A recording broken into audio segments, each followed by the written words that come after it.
성에 대한 모든 것을 알려드리겠습니다. 강동우 백혜경의 성의학의 정석. 우리가 성의학 그러면요, 잘 아시는 분들도 많은데 모르는 분도 많잖아요, 그렇죠? 성의학이 뭐죠, 선생님? 성의학은 일단 성의학, 그러니까 성에 대한 의학인 거죠. 그러니까 네. 성을 다루는 이제 성기능 장애 또는 성 문제, 뭐 부부간이건 커플간이건 성에 대한 여러 가지 문제들이 생길 수가 있는데 그 문제를 의학적으로 어떤 게 문제인지 원인도 파악하고 또 어떻게 치료해 나가는지 치료 방법을 제시할 수 있는 학문이죠. 네. 네. 그래서 우리가 그 성의학을 배우기 위해서 미국 킨제이 연구소를 다녀왔잖아요, 그죠?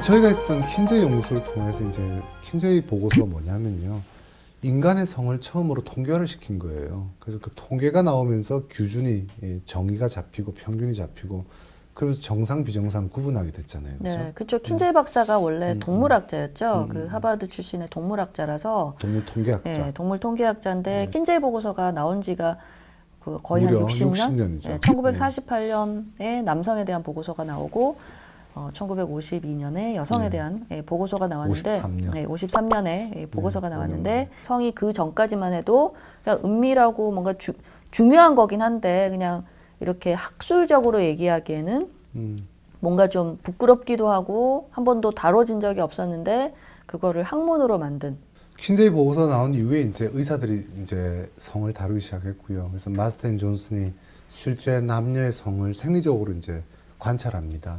거기서부터 이제 치료의 방법들이 시작되고 지금 현재는 이제 수많은 학자들을 거쳐서 그 비아그라 나오고 발기 유발제라고 그러죠, 그죠?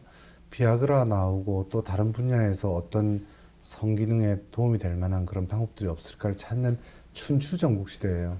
그래서 성의학이라는 건 사실은 그것과 해당되는 정신과, 내분비내과, 신경과, 비뇨기과, 산부인과, 그리고 혈관내과 이런 그 분야 포함해서 마지막으로는 부부의 문제이거나 남녀의 문제이기 때문에 이런 부부 치료의 개념까지 들어가 있는 것이 성의학이고 그래야 치료가 잘 됩니다, 실제로. 네.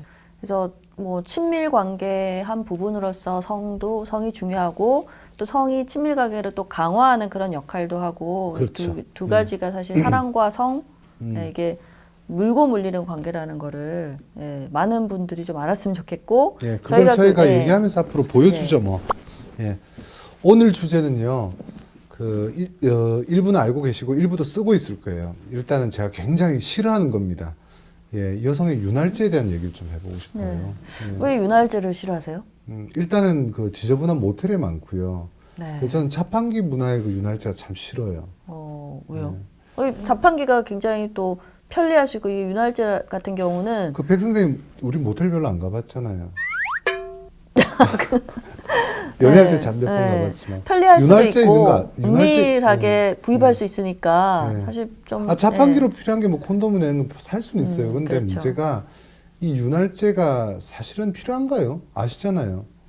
그렇죠. 이제 윤활제가 이게 여성들 같은 경우에는 특히나 이제 흥분이 됐을 때 가장 대표적인 반응이 이제 흥분 반응 중에 이제 분비가 되는 거죠. 분비가 되는 건데 이 분비가 잘 안 될 때 이거를 도와주는 역할로 윤활제를 흔히 많이 사용을 해요. 그리고 실제로요. 그 산부인과 일부겠죠. 산부인과 병원 가면 윤활제를 권고를 하세요. 네. 분비가 안 되니까 윤활제를 써라고 이렇게 권고를 하거든요. 그거에 그렇죠. 대해서 어떻게 생각하세요? 일단 당장은 뭐 머리 아프면 진통제 먹듯이 당장 급할 때는 도움이 되는 듯 보이지만 근본적인 문제를 해결할 수 없다는 게 치료가 아니라는 게 문제인 거죠. 그렇죠. 네. 우리가 왜 남자의 발기에 해당되는 게 뭐라고요? 남자의 발기에 해당되는 게 여성에서는 분비죠. 분비죠, 그죠? 네. 그럼 남자들이 발기가 안 되면 그 발기를 치료하려고 그럴 거거든요. 물론 뭐 발기약도 물론 치료제라고 하기엔 좀 어렵습니다만, 만약에 남성들이 발기 안 되면 굉장히 고민을 할 거예요.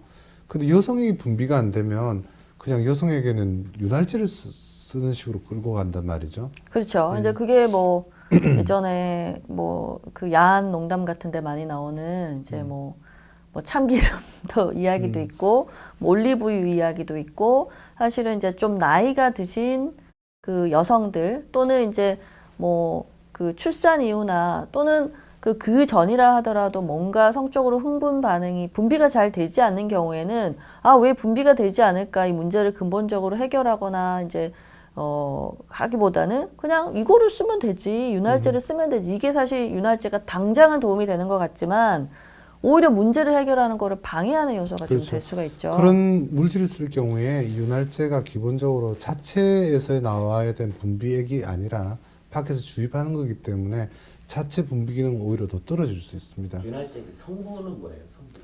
윤활제는 원래는요, 그러니까 미끌미끌하니까 자꾸 이걸 기름으로 생각들을 하세요. 네, 그렇죠. 기름으로 생각하는데 미끄럽다고 기름이 아니라 사실은 수용성과 관련된 물질이거든요. 즉 정확하게 언급하자면 아까 왜 분비 남자가 흥분하면 발기가 된다고 그랬잖아요. 여자의 분비도 혈류순환에 의해서 혈류로부터 나오는 물질인데요. 근데 이제 여기에 문제가 생기면 분비량이 줄어드는 거죠. 미끄럽다고 하니까 지용성으로 생각해서 기름을 자꾸 쓰시려고 그러거든요. 그래서 제일 많이 잘못 쓰고 있는 게 이제 과거 같은 경우에는 여성들의 엄마 세대에서는 콜드크림을 많이 사용했었죠. 분비가 안 될 때. 그 외에도 이제 많이 쓰는 게 요즘 사람들도 베이비 오일 같은 거. 그 다음에 바세린 이런 걸 많이 사용했었는데요. 자, 쉽게 생각해 보면 여성의 기본 분비물이 아까 뭐라고 그랬죠? 물이라고 그랬잖아요, 결국. 물인데 물하고 기름하고 섞인다고 생각해 보세요. 여성의 몸에는 부족하지만 일부 분비물이 있는데 거기에다가 기름을 넣는 거래요. 그 물과 기름이 만나면서 오히려 불쾌감만 더 자극할 수 있죠. 이제 그걸 이기기 위해서 굉장히 오일 같은 경우 많은 양을 사용해야 되는데 이게 이제 기본 여성의 질 속에서 들어와서 안 된다는 거죠. 왜 들어가면 안 되느냐면요. 죄송해요. 여성의 질 내부는 평소에 강산성으로 유지되어서 아마 여성의 질 냄새나 약간 시큼한 냄새가 정상적인 건데요. 이게 들어와 버리면 질 내부의 산도가 깨져요. 산성도가 깨지게 되면 질의 평소 방어력이 떨어진다는 거지. 그래서 함부로 그걸 사용하면 안에서 오래 머물면서 이 질 내부의 환경이 바뀌고 그럼 감염도 잘 생기고 건강한 질 내부의 환경이 무너지기 때문에 함부로 사용해서 안 된다는 거예요. 네. 지용성 그 윤활제가 이제 위험한 거가 뭐 여성의 질 건강에도 그렇고 실제로 불편감 이것도 있지만 또 치명적인 위험이 또 있잖아요. 네. 이게 이제 우리 피임하고 관련돼 있는 문제인데 지용성 윤활제 같은 경우에는 콘돔 사용을 할 때 특히 조심하셔야 돼요. 네, 콘돔 사용을 할 때 콘돔에도 손상을 줄 수가 있고 그래서 실제로 그러니까 피임 효과가 떨어지는 그리고 이제 이 아무래도 마찰이 되면서 또 콘돔이 손상받거나 찢어지거나 그래서 피임 실패의 원인이 될 수도 있어요. 예, 그래서 뭐 피임은 사실 민감한 문제, 예, 특히 그 뭐 미혼이거나 이런 경우에는 더 그러실 건데 그래서 더더군다나 좀 조심하셔야 될 것 같아요. 굳이 콘돔을 써야 되고 윤활이 안 된다 할 때는 수용성 정상적인 윤활제를 쓰는 게 맞고요. 엄밀히 말하면 뭐 방송이니까 모르겠습니다만 차라리 침이 나요. 윤활이 잘 안 될 때는 침은 똑같은 수용성이거든요. 네, 그러면은 그 제대로 된 수용성 윤활제는 네. 어디서 살 수 있을까요? 근데 일단 산다는 생각을 안 하셔야 돼요. 왜냐면 이 윤활제를 쓰면 안 된다니까요. 기본적으로 특히 송 작가님 나이가 제가 알기로 20살, 25살로 알고 있는데 그 작가 나이에는 윤활제가 윤활액이 몸에서 나와야 됩니다. 그럼 의학적으로 유일하게 윤활제 쓰는 걸 인정해 주는 경우가 언제냐면 도저히 어떤 방식으로도 분비가 안 되는 나이 많은 폐경기 이후의 여성 같은 경우에 일부 쓸 수 있다는 얘기죠. 물론 폐경기 여성도 이유가 가장 큰 이유가 호르몬 문제거든요. 그래서 호르몬을 개선하면 뭐 얼마든지 분비량은 좋아지기도 해요. 자, 1번. 그럼 윤활제를 쓸 때는 지용성을 써서는 절대로 안 된다. 수용성 중에서 믿을 만한 제품을 선택해라. 그러나 그거보다 앞선 원칙은 윤활제를 젊은 여성이 쓸 정도의 상황이라면 반드시 윤활이 안 되는 원인을 찾아서 고치는 게 맞고요. 젊은 여성이 윤활이 안 될 정도라고 그러면 심각한 문제라고 보는 게 옳습니다. 물론 또 그거보다 앞선 거는 우리 한국 남성들이 굉장히 성의가 없는 거예요. 네. 거예요. 그렇죠. 그게 가장 큰 이유인 거죠. 성흥분 장애라고도 하고 분비 장애라고도 우리가 학문적으로 부르는데 그런 분들이 오늘 분비가 좀 잘 안 돼요. 그래서 뭐 통증이 있기도 하고 뭐 하여간 힘들어요. 이런 얘기를 하면 저희가 반드시 물어보는 게 있어요. 전이를 몇 분이나 하세요. 그러니까 적절한 자극을 성적인 적절한 자극을 얼마나 줬는지 이게 성흥분장애의 어떤 진단적인 정의 자체도 적절한 성적인 흥분을 충분히 줬음에도 불구하고 분비가 되지 않을 때 성적인 흥분이 일어나지 않을 때 흥분 장애라고 하거든요. 근데 적절한 자극을 주지도 않고 분비가 안 되는 그건 엄밀하게 흥분 장애라고 볼 수가 없는 거죠. 근데 대부분의 경우 많은 경우에 적절한 자극을 좀 받지 못한 경우가 참 많아요. 안타깝게도. 자, 한국 남성들 네. 굉장히 기분 나쁘시겠지만요. 네. 실제로 우리 한국 남성들의 전이 시간이 굉장히 짧아요. 네. 좀 안타까운 일인데, 네, 네. 예, 우리 이 PD님 안타깝다고. 예, 사실은 이 윤활제를 쓸 게 아니라 적절한 흥분을 주고받는 것이 제대로 안 된 경우가 1번으로 많습니다. 자, 그래서 그 이야기도 말 나온 김에 같이 좀 해봤으면 좋겠는데요. 원인이요? 네, 원인 원인에 얘기가 대해서 좀더 있어요. 예. 분비가 잘 되지 않는 상황은 어떤 게 있는지 좀 얘기를 해봤으면 좋겠는데요. 일단 크게 이제 원인은 두 가지로 나뉘는 거죠. 그러니까 신체적인 거, 그 다음에 심리적인 거. 그래서 특히 분비장애 같은 경우에는 꼭 확인해 봐야 될 거가 신체적으로 호르몬에 혹시 이상이 있는 건 아닌지. 예, 호르몬 중에서도 성기능을 관장하는 호르몬. 예, 성기능 관장하는 호르몬이 뭐 여성 같은 경우 에스트로겐도 있고 뭐 프로게스테론도 있고 그다음에 이제 남성 호르몬 테스토스테론도 있고 여러 가지가 있는데 이런 호르몬의 분비가 좀 원활하지 않은 경우에 분비가 문제가 될 수 있어요. 그게 이제 갱년기 여성들에서 많이 있는 거죠. 대표적인 예가 바로 갱년기 장애에 네. 해당되는 거죠. 우리 젊은 여성들이 특히 조심해야 될 게요. 피임약이에요, 피임약. 그 피임약이 엄청난 호르몬 덩어리거든요. 그래서 피임약은 단순히 피임을 시키는 좋은 효과도 있지만 사실은 우리 몸의 정상적인 사이클을 깨트리는 거잖아요. 자연적인 반응을. 그 과정에 대표적인 피임약의 부작용에는 분비 저하도 있습니다. 네. 예. 네. 성욕 저하, 분비 저하 이런 게 아주 대표적인 피임약의 단점이죠. 그래서 저보고 만약에 피임을 어떻게 되냐 물어보면 당연히 콘돔이 제일 앞서는 거고요. 피임약은 정말 단기적으로 짧게 써야지 그걸로 내 몸의 어떤 밸런스를 바꾸겠다고 하다가는 진짜 정확한 자연적인 기능이 많이 무너집니다. 네. 피임약을 쓰다가 이제 끊으면 다 원상복구가 되겠지라고 생각하시는데 아니 뭐 대다수가 그렇긴 하지만 또 일부에서는 그러니까 성기능이 예전으로 돌아오지 않는 경우도 굉장히 많이 있어요. 그러니까 대표적인 게 피임약을 뭐 한 6개월 이상 장기적으로 사용했을 때 피임약을 끊고 난 이후에도 오랫동안 성욕이라든지 분비가 다시 원상복구가 안 되는 경우가 좀 있을 수 있어요. 시중에 보면은 네. 호르몬이 좀 적게 들어있는 피임약이다 네. 이렇게 홍보하는 약도 있는데 네. 그나마 그런 약을 먹으면 좀 덜 할까요? 50보 100보죠. 예, 거기서 거기입니다. 뭐 저 흔히 약들 중에서 뭐 이런 부작용이 없다는데 뭐 아주 우리 흔한 표현으로 호박에 뭐 줄 긋는다고 수박 안 되는 거 똑같은 얘기예요. 거기서 거기입니다. 그래서 저 피임약 성분 그 경구 피임약 같은 경우에는 결국 장기적으로 이런 부작용이 나타나는 거에서 중요한 기준이 얼마나 오랫동안 사용했느냐예요. 그러니까 장기 사용이라고 하는데 장기 사용의 기준은 6개월 이상이거든요. 그래서 피임약의 어떤 함량 이나 그 차이는 사실은 뭐 그거보다는 사용한 기간이 중요한 거죠. 사용한 기간. 자, 다시 윤활제로 돌아오겠습니다. 윤활이 잘 안 된 첫 번째 이유는 남성들의 노력 부족. 예, 두 번째가 호르몬에 지금 대한 얘기를 계속하고 있어요. 세 번째는요, 바로 질염이에요, 질염. 그렇죠. 염증이 있는 경우에 분비가 늘어나는 경우도 많이 있지만 또 다른 많이 동반되는 게 가렵다든지 또는 이제 뭐 통증이 있다든지 이런 것도 있지만 분비가 늘어나기도 하고 뭐 냄새가 나기도 하고 근데 분비가 줄어드는 경우도 꽤 많이 있어요. 그래서 염증이 생겼는데 분비가 준다? 이거는 좀 잘 생각을 못 하시는 것 같은데 그런 경우도 많고 그래서 분비가 좀 잘 되지 않는다, 흥분이 잘 되지 않는다 하는 경우에는 염증도 여부를 꼭 확인하시는 게 필요해요. 흔히 질염이 있을 때 분비액이 아까 우리 백 선생님 얘기대로 늘어난다고 그러는데 일시적으로 늘어나는 경우가 더 많아요. 막 거품이 나는 경우도 있고요. 막 생선 비린내, 뭐 오징어 냄새라고 그러기도 하고 썩는 냄새가 나기도 하고 그런 경우도 있습니다만 그 반대로 이제 특히 이 질염이 좀 장기화되면 결국에는 질벽이 손상되기 때문에 점점 분비가 말라가는 형태로 빠지게 되죠. 네. 자, 남자의 문제, 그다음에 호르몬 문제, 질염 문제, 그 네 번째가 바로 혈관 문제예요. 혈관 문제는 앞서 왜 분비가 결국 혈액 성분 중에 혈장이 투과되어서 나온 거라고 그랬잖아요.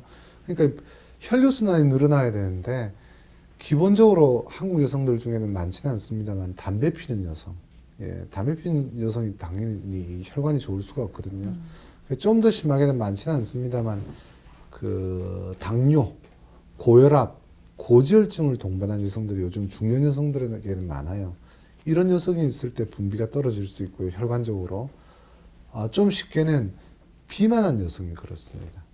비만을 하게 되면 동맥경화로 가는 경향이 충분히 더 많기 때문에 이럴 경우에 혈류순환이 부족하거나 아주 쉽게는 제발 한국 여성들 좀 저는 운동 좀 했으면 좋겠어요. 남편들 보고는 뭐 운동해라, 뱃살 빼라, 뭐라고 얘기를 합니다만 여성들도 운동 안 하면요. 자꾸 이렇게 여성들은 몸매 관리를 뭐 피부과, 성형외과, 지방 흡입 이런 거만 생각하는데 그 운동을 하지 않으시면요. 혈관이 가요. 혈관이 가시면 아무리 남편이 자글자글해도 분비가 떨어지거든요. 그래서 그럴 때 남편 탓하지 마시고 본인의 혈관 문제에 대한 고민을 좀 해보셔야 됩니다. 그렇죠. 아까 이제 그 분비의 주된 성분이 혈액의 혈장 성분이라고 했잖아요. 그래서 분비샘이 있어서 거기서 뭐 콸콸 나오는 게 아니고 혈액의 혈장 성분이니까 혈액 순환, 혈액이 얼마만큼 이제 이쪽 이 성기 주변에 쏠리느냐 이게 굉장히 중요하거든요. 네, 그래서 혈관 쪽에 문제가 생기면 분비 기능이 떨어지는 게 어찌 보면 당연한 거죠. 예. 네, 그래서 마지막으로는 조금 심리적인 건데요. 그 우울증 있는 여성들. 그렇죠. 우울증은 참 여러 면으로 여러 가지로 그 성기능이 참 안 좋은 것 같아요. 뭐 여성뿐만이 아니고 남성도 마찬가지인데 뭐 대표적인 우울증에서 가장 대표적인 증상 중에 하나가 성욕이 떨어진다.